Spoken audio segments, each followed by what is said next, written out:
Non veg खात नाहीत आणि प्रोटीन पण हवंय, चला तर मग आज सोयाबीन भुर्जी बनवूया। मी इथे कांदा, टोमॅटो, कोथिंबीर बारीक कापून घेतलंय आणि सोयाबीन जे पाण्यात मी एक 5 मिनिटासाठी भिजवून ठेवले होते ते मी स्क्वीज करून घेणार आहे आणि त्याला मॅरिनेट करणार आहे। मॅरिनेशनसाठी मी इथे घेतलंय दही, तिखट, हळद, पनीर मसाला आणि धण्याची पावडर। हे आपण व्यवस्थित मिक्स करून घ्यायचंय आणि एक 5 मिनिटासाठी बाजूला ठेवायचंय।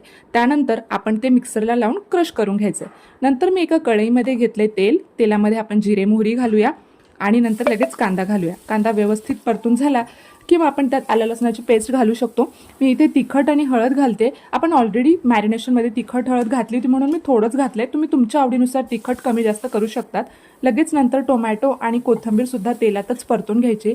ते व्यवस्थित सॉफ्ट झालं की लगेच आपण क्रश केलेला सोयाबीन सुद्धा ह्यात टाकायचा, चवीनुसार मीठ टाकायचं आणि छान परतून घ्यायचं।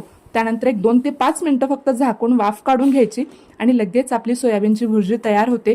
खूपच पौष्टिक असते आणि टेस्टी सुद्धा लागते। Thank you so much for watching, bye bye.